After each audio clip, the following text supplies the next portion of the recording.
अगर आप UPPCS prelims 2025 के लिए लास्ट मिनट रिवीजन कर रहे हैं तो आप बिल्कुल सही जगह पर आए हैं। मैं लेके आया हूँ आपके लिए 30 प्लस सबसे इम्पोर्टेंट पॉलिटी के एमसीक्यूज जो एग्जाम में बार बार पूछे जा चुके हैं या पूछे जा सकते हैं। हर क्वेश्चन के साथ मिलेगा आपको शॉर्ट एक्सप्लेनेशन ताकि आप कॉन्सेप्ट भी रिवीजन करें। तो पेन और नोटबुक ले लीजिए और शुरू करते हैं बिना टाइम वेस्ट किए आज के हाई इम्पैक्ट पॉलिटी रिवीजन। तो starting with first MCQ. First MCQ is related to Panchayati Raj committees. So first we will read the MCQ, then we will look into options. After that, we will select the option and also explain a little bit. That will be helpful for your concept clarification purpose. So in this MCQ, which committee is known for recommending revitalization of Panchayati Raj institution as instrument of democratic decentralization and development? इन चार committee में से कौन सी वो committee थी जिसको माना जाता है डेमोक्रेटिक डिसेंट्रलाइजेशन डेवलपमेंट के इंस्ट्रूमेंट के लिए, जिसको रिवाइटलाइज करने की बात की गई थी? तो इन चारों में से कौन सा ऑप्शन सही है? तो डेमोक्रेटिक डिसेंट्रलाइजेशन डेवलपमेंट के लिए बात की गई थी एलएम सिंघवी कमेटी के अंदर।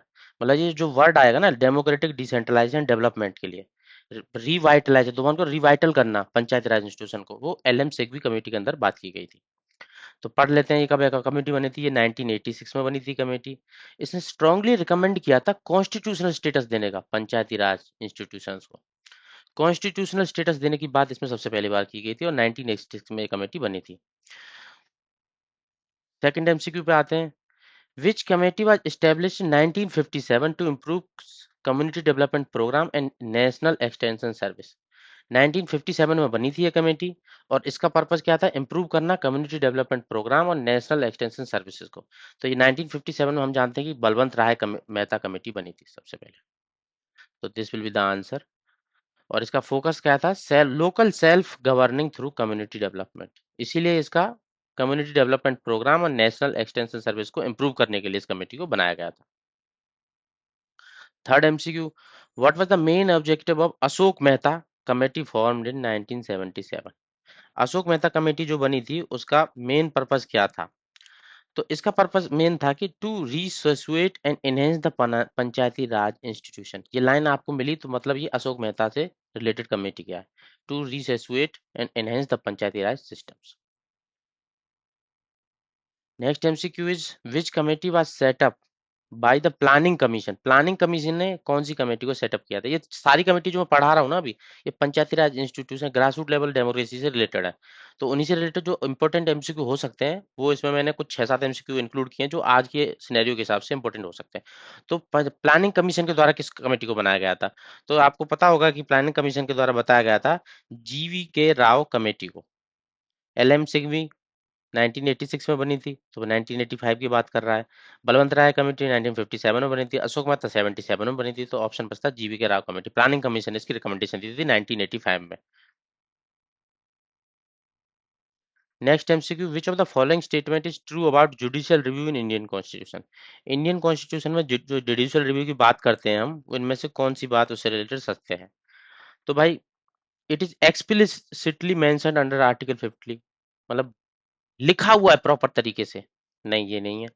प्रोवाइड नहीं किया कॉन्स्टिट्यूशन में, ये भी गलत बात है। प्रोवाइड तो किया गया है, अब इम्प्लीसिट है एक्सप्लिसिटली वो आपको सोचना पड़ेगा। मतलब आपने अब पॉलिटी को पढ़ा हुआ होगा अच्छे से, बुक को रिवाइज किया हुआ होगा, तो आपको इसका आंसर पता होगा। इसमें क्या होगा? इम्प्लीसिटली प्रोवाइडेड है आर्टिकल 13 के अंदर और अदर रिलेटेड प्रोविजंस के अंदर। इम्प्लीसिटली मतलब कि उसका मीनिंग निकल के ये आता है कि वो जुडिशियल रिव्यू के लिए इंडियन कॉन्स्टिट्यूशन में पावर दे रहा है हाई कोर्ट सुप्रीम कोर्ट्स को। तो आर्टिकल 13 हो गया, आर्टिकल 32 हो गया, 226 हो गया। तो इसके अंदर पावर है हाई कोर्ट और सुप्रीम कोर्ट के पावर टू जुडिशियल रिव्यू की। Grant courts the power to review laws and executive action. Executive actions और लॉज को रिव्यू करने की पावर देता है। और इसको बेसिक स्ट्रक्चर ऑफ कॉन्स्टिट्यूशन में मतलब जो जुडिशियल रिव्यू एक पावर है, इसको 1973 में केशवानंद भारती केस के अंदर बेसिक स्ट्रक्चर के अंदर भी इंक्लूड किया गया है। तो जुडिशियल रिव्यू एक्सप्लिसिटली मेंशन नहीं है। अगर आपका क्वेश्चन आया पेपर में कि एक्सप्लिसिटली मेंशन है या नहीं है, तो एक्सप्लिसिटली मेंशन नहीं है, ये आप इजीली लगा सकते हैं ऑप्शन उसका। But the power is firmly, मतलब किसके अंदर, अगर एक्सप्लिसिटली नहीं है, इम्प्लिसिटली किसके अंदर एम्बेडेड है, ये एम्बेडेड है आर्टिकल 13 के अंदर। और इसको बेसिक फीचर भी बनाया था कॉन्स्टिट्यूशन का केस फर्नांडी भारती केस में 1973 में। तो ये आपके 3-4 पॉइंट है जो आपके दिमाग में एकदम फिट होने चाहिए। Which constitutional amendment act restored judicial power of high court curtailed by मतलब 42nd अमेंडमेंट के थ्रू जो जुडिशियल रिव्यू की पावर थी हाई कोर्ट्स के द्वारा, उसको कर्टेल कर दिया गया था इंदिरा गांधी के टाइम पे, जब इमरजेंसी लगी थी उस टाइम पे 42nd अमेंडमेंट, मिनी कॉन्स्टिट्यूशन भी बोलते हैं इसको, उस टाइम पे आया था। तो इसको दोबारा से रिस्टोर किया गया। किस एक्ट के द्वारा इसको रिस्टोर किया गया था? तो इसके 42nd के बाद तुरंत बाद एक एक्ट आया था, 43rd अमेंडमेंट एक्ट, जिसके द्वारा इसको रिस्टोर किया गया था, रिस्टोर किया गया था इसको। तो ये क्या किया गया था, जो इमरजेंसी एरा के जो चेंजेस थे ना, उनको रिस्टोर किया गया था फॉर प्रोटेक्शन के सिविल लिबर्टीज के लिए। तो 43rd अमेंडमेंट में क्या क्या चेंज किए गए थे, मतलब एक तो रिस्टोर किया गया था पावर्स को जुडिशियल रिव्यू की, हाई कोर्ट सुप्रीम कोर्ट्स वगैरह की। और दूसरा क्या, और क्या क्या है इसके अंदर, क्या restored judicial power of high court specially in matter of service and civil liberty. और दूसरा, रिमूव्ड आर्टिकल 31D, जो 43rd अमेंडमेंट है ना, उसके अंदर आर्टिकल 31D को भी रिमूव किया गया था, जो क्या करता था, अलाउ करता था preventive detention of anti national activities. मतलब डिटेन किया जा सकता था, अगर गवर्नमेंट बोलती है कि एंटी नेशनल एक्टिविटी फैला रहा है समाज में, तो उसको डिटेन किया जा सकता था। तो इस आर्टिकल को रिमूव किया गया। Civil liberty impose by 42nd amendment के काफी जो नेगेटिव सोसाइटल जो चेंजेस लाए गए थे, उन सबको, जो सिविल लिबर्टीज को रोकते थे, रिस्ट्रिक्ट करते थे, उन सबको रिमूव किया गया। और reinstated jurisdiction of court curtailed by 42nd amendment, मतलब जो ये जुडिशियल रिव्यू की पावर को दोबारा से रिस्टोर किया गया। नेक्स्ट एमसीक्यू होता है, who was the original who has the original jurisdiction to decide dispute related to election of MPs के इलेक्शन से रिलेटेड ओरिजिनल जुरिस्डिक्शन किसके पास होता है? अगर डिस्प्यूट होता है कि भाई एमपी का इलेक्शन हुआ, अब इलेक्शन तो हो गया, अब उस पर किसी ने एलिगेशन लगा दिए किसी तरीके के, तो जिसको लेकर डिस्प्यूट पैदा हो गया, तो पहले केस कहाँ जाएगा? ओरिजिनल जुरिस्डिक्शन किसके पास है? सबसे पहले केस कहाँ जाएगा? सबसे पहले केस जाएगा high court of concern state, जिस स्टेट में ये इलेक्शन हो रहा है एमपी के, मतलब जहाँ पे जिस स्टेट की एमपी की पोस्ट है, उस स्टेट से उस स्टेट की हाई कोर्ट में जाएगा डायरेक्ट। और सुप्रीम कोर्ट में क्यों नहीं जाएगा? सुप्रीम कोर्ट के अंदर मैं आपको बता देता हूँ किस किस के केस जाते हैं। ये हाई कोर्ट में क्यों हो गया है, रिप्रेजेंटेटिव्स ऑफ पीपल एक्ट 1950 के अकॉर्डिंग एमपीज के केस जो डायरेक्टली हाई कोर्ट में जाते हैं एज ए ओरिजिनल जुरिस्डिक्शन। और सुप्रीम कोर्ट में किसके जाते हैं, मैं आपको बोल रहा था, सुप्रीम कोर्ट में जाते हैं प्रेसिडेंशियल इलेक्शन और वाइस प्रेसिडेंशियल इलेक्शन के बस। मतलब अगर प्रेसिडेंशियल इलेक्शन से लेकर कोई डिस्प्यूट होगा या वीपी के इलेक्शन से कोई डिस्प्यूट आएगा आर्टिकल 71 के अंदर, तो वो डायरेक्टली सुप्रीम कोर्ट में जाएंगे, वहां पे ओरिजिनल जुरिस्डिक्शन होगा सुप्रीम कोर्ट का डायरेक्टली। बट एमपी एमएलए के केस में हाई कोर्ट में जाता है ओरिजिनल जुरिस्डिक्शन। तो हाई कोर्ट में किसका जाता है? एमपीज और एमएलए का, वो आर्टिकल 131 के अंदर, मतलब election under statutory law, ROP act 1951 के अंदर आता है, आर्टिकल 131 के अंदर नहीं आता है। नेक्स्ट एमसीक्यू हो जाता है आर्टिकल 131 से रिलेटेड। ये क्या रिलेट करता है कॉन्स्टिट्यूशन में, ये किससे रिलेटेड है ये आर्टिकल? ये एमसीक्यू ये पूछने की कोशिश कर रहा है।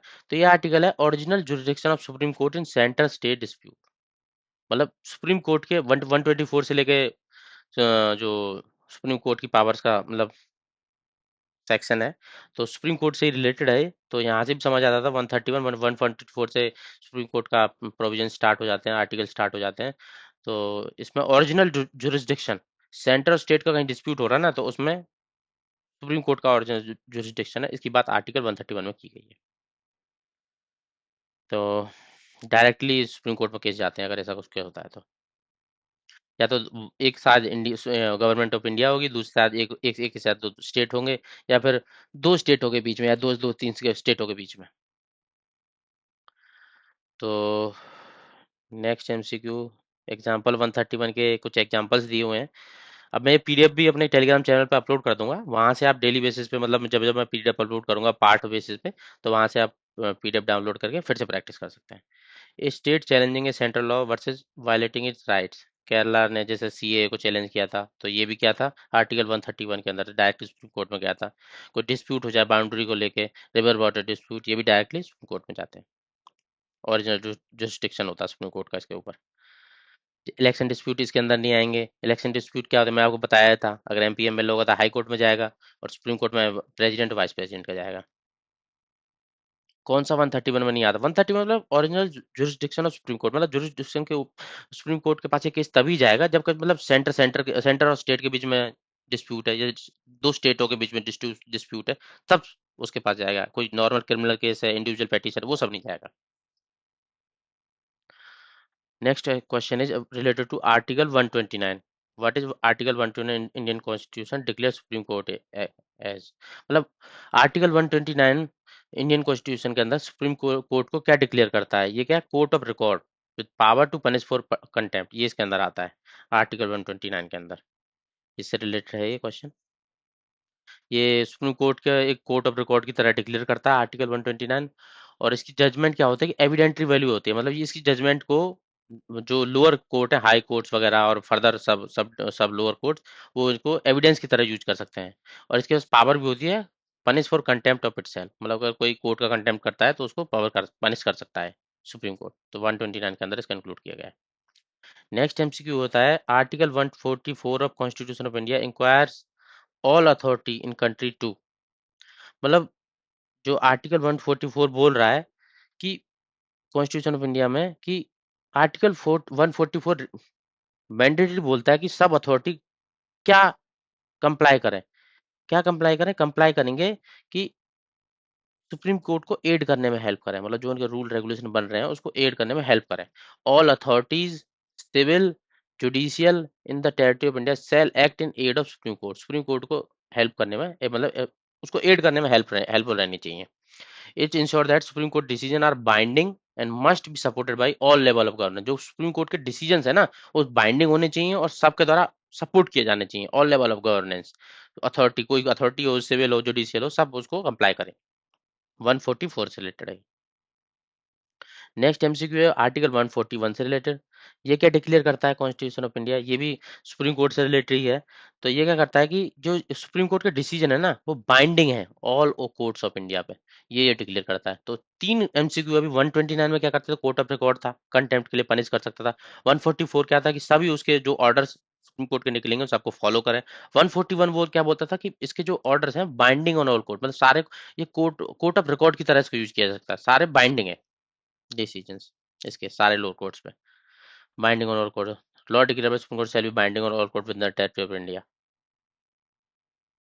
नेक्स्ट एमसीक्यू एडवाइजरी जुरिस्डिक्शन से रिलेटेड है आर्टिकल 143 से इंडियन कॉन्स्टिट्यूशन में। तो क्या ट्रू है ये क्वेश्चन, ये पूछ रहा है। इसमें से चार स्टेटमेंट में इनमें से ट्रू कौन सा है? तो it grant the president power to enforce supreme court orders, नहीं ये नहीं है। It allow supreme court to refer legal question supreme court for binding advice देनी है, नहीं बाइंडिंग नहीं होती, सुप्रीम कोर्ट उसको डिनाई कर सकता है। इट प्रोवाइड फॉर एडवाइजरी, मतलब एडवाइजरी जुरिस्डिक्शन से रिलेटेड है सुप्रीम कोर्ट के, विच इज नॉट बाइंडिंग। ये आंसर इज राइट। आर्टिकल 143 के अंदर क्या होगा, प्रेसिडेंट उसको रिक्वेस्ट कर सकता है कि किसी चीज पे, मतलब कोई टॉपिक होगा, कॉन्स्टिट्यूशनल हो सकता है या दूसरा हो सकता है, उस पर एडवाइस करे सुप्रीम कोर्ट गवर्नमेंट को। और वो उसका डिसीजन ना तो सुप्रीम कोर्ट की एडवाइस उस पर बाइंडिंग होगी, ना उनका द्वारा रिक्वेस्ट की गई वो सुप्रीम कोर्ट पे बाइंडिंग है, सुप्रीम कोर्ट डिनाई कर सकता है। तो ये C will be the answer. Court का response discretionary and not binding है। नेक्स्ट एमसीक्यू होता है आपकी पावर ऑफ चीफ मिनिस्टर से related. Who was the constitution power to dissolve state legislative assembly? Constitutional power किसके पास होती है to dissolve state legislative assembly? State legislative assembly को डिसॉल्व करने की कॉन्स्टिट्यूशनल पावर किसके पास है? ये होती है गवर्नर ऑफ स्टेट के पास। और गवर्नर कैसे डिसॉल्व करता है? ऑन सीएम एडवाइस, सीएम की एडवाइस पे ही गवर्नर उसको डिसॉल्व करता है। असेंबली अंडर आर्टिकल 144 का usually on the advice of, but the final decision rest with governor, मतलब वो एडवाइस करता है उसको डिसॉल्व करने के लिए, पर रेस्ट करता डिसीजन उस पर रेस्ट करता है गवर्नर पे। क्यों? क्योंकि अगर हो सकता है कि उसके उनके कॉन्फिडेंस ही नहीं हो कि गवर्नमेंट ही गिरने वाली हो, तो उस केस में वो अपनी डिस्क्रिप्शन पावर यूज कर सकता है गवर्नर।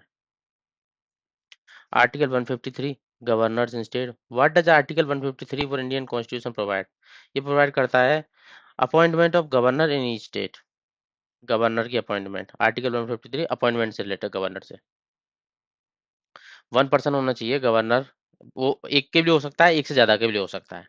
गवर्नर को अपॉइंट करता है प्रेसिडेंट वगैरह। Article 52 there shall be president of India. ये कौन सा आर्टिकल के अंदर आता है? आर्टिकल 52 के अंदर आता है ये। और इसको क्या बोलते हैं, हेड होता है यूनियन एग्जीक्यूटिव का, ये president of India. What does article 79 of Indian constitution state, 79 के अंदर क्या आता है, power of prime minister, composition state ledger, constitution of parliament. तो 79 के अंदर आता है constitution of parliament of India. और पार्लियामेंट क्या होती है, पार्लियामेंट किससे मिलकर बनी होती है, प्रेसिडेंट भी एक पार्ट होता है पार्लियामेंट का, ये बहुत जरूर याद रखना, ये क्वेश्चन काफी आता है। राज्यसभा, लोकसभा, इसके साथ साथ प्रेसिडेंट भी एक इंटीग्रल पार्ट पार्लियामेंट का। तो आर्टिकल 79 क्या बोलता है, constitution of parliament of India. Next MCQ, chief minister की सैलरी कौन डिसाइड करता है, who is the authority to determine the salary of chief minister. Chief minister या फिर एमएलएज वगैरह होते हैं जो स्टेट के, उनकी सैलरी कौन डिसाइड करता है, उनकी सैलरी डिसाइड करता है स्टेट लेजिस्लेचर। और किसके थ्रू, एक्ट के through. As per article 164(5) state legislature determine the salary allowance of chief minister and other minister. मतलब जो स्टेट के मिनिस्टर्स होते हैं उनकी सैलरी कौन डिसाइड करता है, state legislature through act. Constitution ने फिक्स नहीं किया गया है, ये क्वेश्चन आ सकता है। और सेकंड शेड्यूल के अंदर इनको कोई प्रोविजन नहीं है इनकी सैलरीज के लिए, सेकंड शेड्यूल के अंदर भी मैं बताऊंगा किस दिन की सैलरी के प्रोविजन है। Next, who has the authority to determine the salary and allowance of PM and MP. जैसे स्टेट के अंदर कौन डिसाइड करता था, सीएम और अदर एमएलएज की, स्टेट लेजिस्लेचर। तो पीएम और एमपीज की सैलरी कौन डिसाइड करेगा, पार्लियामेंट। इनका भी कोई मेंशन नहीं है, ना सेकंड शेड्यूल में मेंशन है और ना कॉन्स्टिट्यूशन में इनकी सैलरी फिक्स की गई है। डिसाइड कौन करेगा, parliament through act, parliament decide करेगी। Under Article 75 and 106, Parliament has power to decide revised salary allowance of MPs and PMs by law, law के थ्रू। तो लॉ कौन सा, act 7 1940, salary allowance and pension of, salary भी, allowance भी और pension भी member of parliament, दोनों article के अंदर। जैसे 106 के अंदर एज ए, मतलब 75 के अंदर काउंसिल मिनिस्टर के हेड के रूप में भी प्राइम मिनिस्टर सैलरी लेता है, फिर 106 में एमपीज के अंदर तरह भी सैलरी लेता है, तो दोनों आर्टिकल आते हैं। सेकंड शेड्यूल से रिलेटेड है, which of the following constitution post is covered under second schedule के अंदर। सेकंड शेड्यूल किससे रिलेटेड, सैलरी अलाउंस से रिलेटेड है। तो कौन कौन इसके अंदर कवर है, प्राइम मिनिस्टर नहीं, प्राइम मिनिस्टर की सैलरी कहाँ से आती थी, इसके लिए लॉ बनाता था, पार्लियामेंट बनाती थी। चीफ मिनिस्टर के लिए स्टेट लेजिस्लेचर बनाता था, स्पीकर एमपीज के लिए कौन बनाता था, पार्लियामेंट बनाती थी। स्पीकर की सैलरी वहां से आती, सेकंड शेड्यूल से डिसाइड है, वहां पे लिखा हुआ है। तो सेकंड शेड्यूल के अंदर किन किन की सैलरी के लिए डिटेल लिखी हुई है, प्रेसिडेंट हो गया सेंटर पे, गवर्नर हो गया स्टेट पे, स्पीकर हो गए, जजेस हो गए, जज हाई कोर्ट के भी, सुप्रीम कोर्ट के भी, और कैग हो गया। और एमपीज और पीएम की ये कहाँ से आती थी, पार्लियामेंट से आती थी। सीएम और एमएलए की वो क्या बोलते हैं, स्टेट लेजिस्लेचर डिसाइड करता था। ये आपको याद रखना है, प्रेसिडेंट, गवर्नर, स्पीकर, जज एंड कैग। अदर भी आपको दिखा देता हूँ, मैं टेबल भी बना के इसमें इंक्लूड किया है। प्रेसिडेंट हो गया, गवर्नर हो गया, स्पीकर और डिप्टी स्पीकर हो गया, चेयरमैन और डिप्टी चेयरमैन भी हो गया। मतलब चेयरमैन वाइस प्रेसिडेंट हो गया, और राज्यसभा का डिप्टी चेयरमैन, मतलब जो स्पीकर और डिप्टी स्पीकर लोकसभा के, और चेयरमैन डिप्टी चेयरमैन राज्यसभा से, गवर्नर, प्रेसिडेंट और जजेस ऑफ सुप्रीम कोर्ट, जजेस ऑफ हाई कोर्ट और CAG, computer and auditor general of India, इन सब की सैलरी कहाँ, सेकंड शेड्यूल के अंदर मेंशन की गई है। नेक्स्ट एमसीक्यू हो जाता है आपका, special provision for certain state India are mentioned, किस में मेंशन है ये, आर्टिकल 370 के बाद वाले, ये क्या है, पार्ट 21 के अंदर इंक्लूडेड है, स्पेशल प्रोविजन फॉर स्टेट्स। तो आर्टिकल 370 से लेके 371 जे तक वेरियस स्टेट्स के लिए है। ये क्या है, temporary, transitional and special provisions है। और इस 21 पार्ट के अंदर आते हैं 370 से लेके 392 तक। 370 तो एब्रोगेट कर दिया था, कश्मीर स्पेशल स्टेट है कश्मीर का। और बाकी 371 इन स्टेट्स के आप याद कर लेना देख के। मनी बिल से रिलेटेड क्वेश्चन, मनी बिल को following describe money bill as defined under article 110 of Indian constitution. तो ये चार स्टेटमेंट है, तो चार स्टेटमेंट को पढ़ के आपको अंदाजा लगाना है कि कौन सी स्टेटमेंट मनी बिल से रिलेटेड है और कौन सी नहीं है। तो बात कर लेते हैं, a bill related to criminal procedure, नहीं, ये गलत है, इससे रिलेटेड कोई रिलेशन नहीं है मनी बिल का। A bill dealing only with imposition, abolition and regulation of tax, this statement is right, ये मनी बिल से रिलेटेड होती है। कुछ पॉइंट्स हैं, मैं आपको आगे इसके एक्सप्लेनेशन में बताऊंगा किन किन को बोला जाता है मनी बिल, डिफाइन किया जाता है। स्टेट सब्जेक्ट को ये भी नहीं है, रिलेटेड टू इलेक्टोरल रिफॉर्म ये भी उनके अंदर नहीं आता। टैक्स को लगाना, एबॉलिश करना या रेगुलेट करना आता है मनी बिल की डेफिनेशन के अंदर। तो समझ लेते हैं इसको। Taxation, borrowing of money, taxation मतलब जो अभी बताया था, रेगुलेट करना, इम्पोज करना, एबॉलिश करना या फिर बोरो करना मनी, ये भी मनी बिल की डेफिनेशन में आ जाता है। एक्सपेंडिचर करना, कंसोलिडेटेड फंड ऑफ इंडिया से, पब्लिक फंड ऑफ इंडिया से, पब्लिक अकाउंट ऑफ इंडिया से या कंटीजेंसी फंड ऑफ इंडिया से, वो भी मनी बिल के अंदर आता है। और मनी बिल को इंट्रोड्यूस किया जा सकता है ओनली लोकसभा के अंदर। और मनी बिल को सर्टिफाई कौन करता है? स्पीकर। स्पीकर सर्टिफाइड कि बिल इज मनी बिल और नॉट।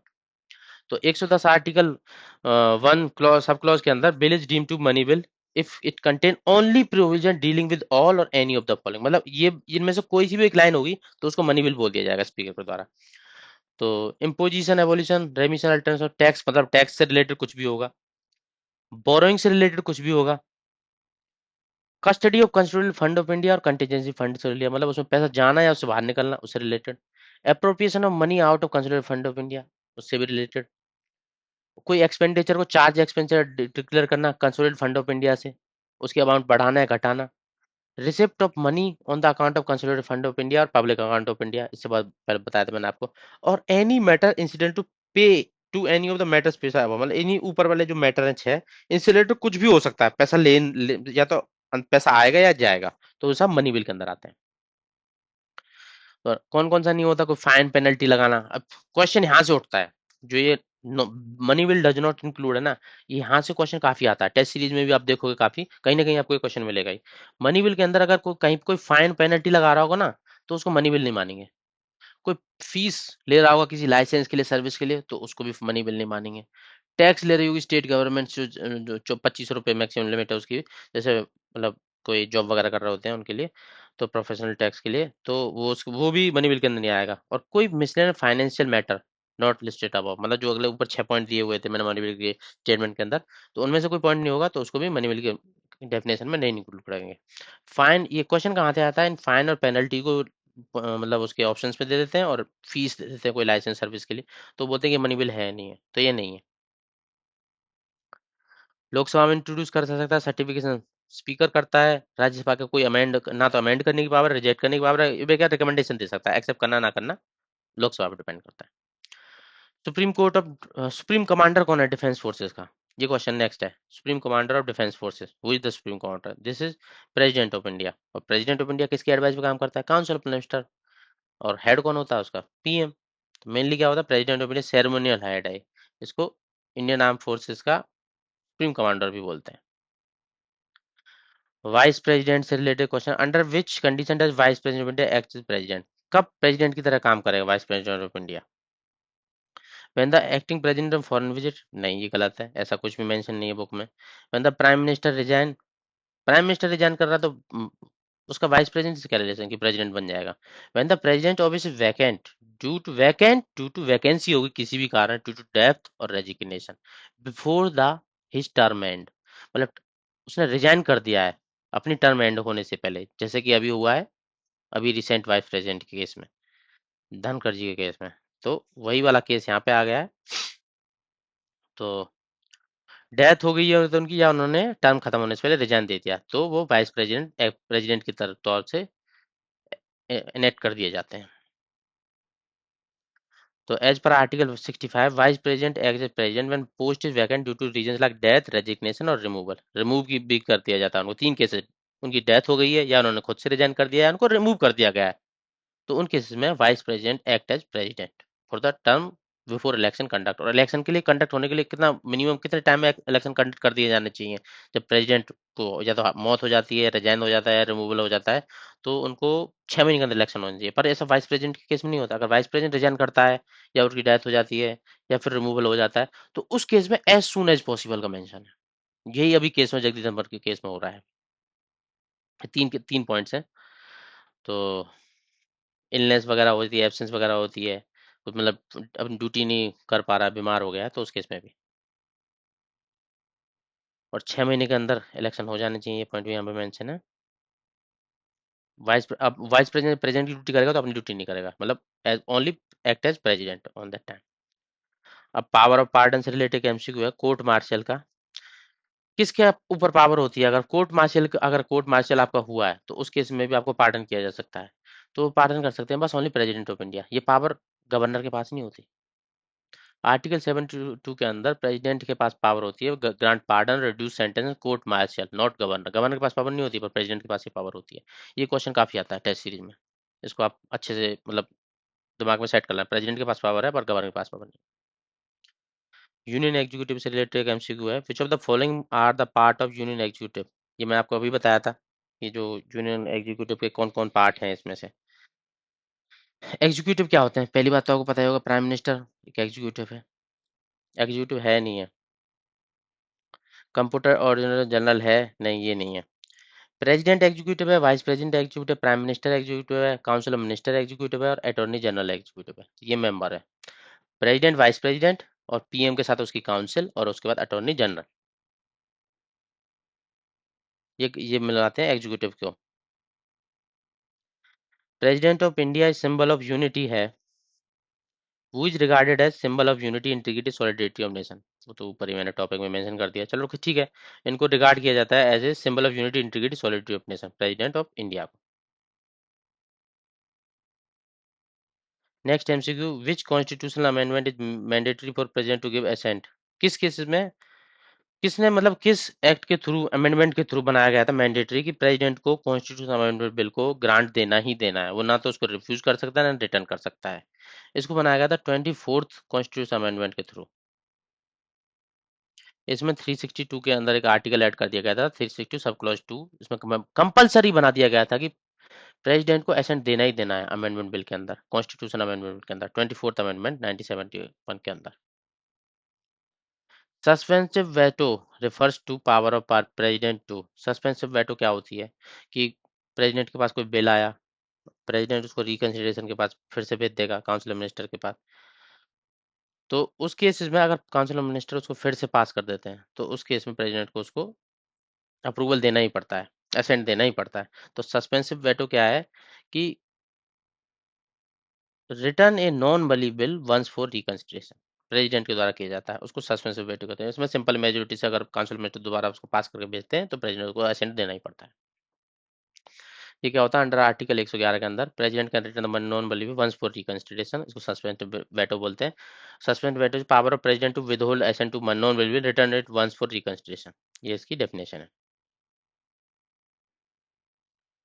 तो तीन वेटोज के बारे में बात कर लेते हैं जो इंडिया में अभी प्रिवेलिंग है, मतलब इंडियन कॉन्स्टिट्यूशन के अंदर। एब्सोल्यूट वेटो क्या होगा कि president refuse to sign a bill entirely, ये कब करता है, या प्राइवेट मेंबर का बिल होता है या उसको गवर्नमेंट में कॉन्फिडेंस खत्म हो जाता है, प्रेसिडेंट दो ही केस में ऐसे करता है। सस्पेंसिव वेटो क्या होगा कि उसको रिकंसिडरेशन के लिए दोबारा भेजना है कि भाई एक बार और दोबारा देख लो इस बिल को, अगर वो सिंपल मेजोरिटी पास करके भेज देते हैं तो फिर उनको असेंट देना ही पड़ता है। पॉकेट वेटो क्या होता है, ना तो उसको रिजेक्ट करता है ना उसको असेंट करता है, पॉकेट में रख लेता है, इंडि bill pending indefinitely without taking any action, ये पॉकेट हो। ये तीन तरह के वेटो वेटोज हैं इंडियन कॉन्स्टिट्यूशन के अंदर। सस्पेंसिव वेटो में कितनी मेजोरिटी चाहिए होती है, अभी बात करते हैं, सिंपल मेजोरिटी चाहिए होती है। First Indian president to officially use suspensive veto by return, पहली बार कब यूज की गई थी ये सस्पेंसिव वेटो, पहली बार कब यूज की गई थी, ये यूज की थी एपीजे अब्दुल कलाम ने अराउंड 2006 के,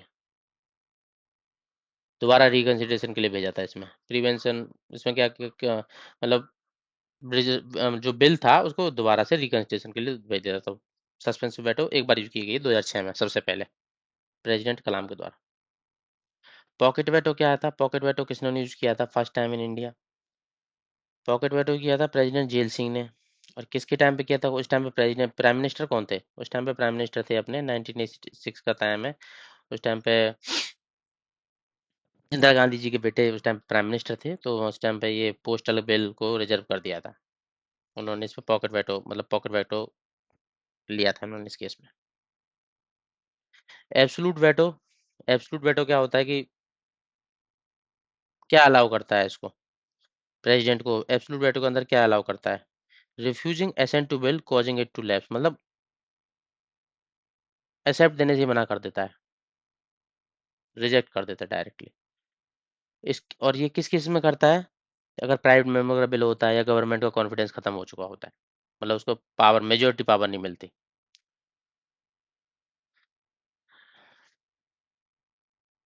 एब्सोलूट वेटो के कुछ की फीचर्स हैं।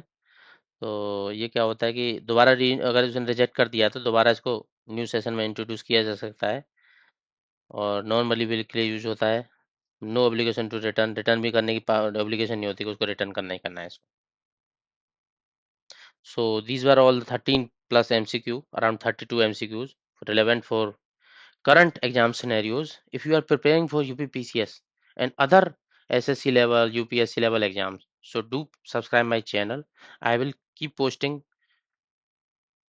other parts of this series. I mean to say, I will cover all the complete quality in this series through this way only, with 30 plus MCQ on daily basis. So stay updated, stay ahead, and subscribe to my channel. Thank you all.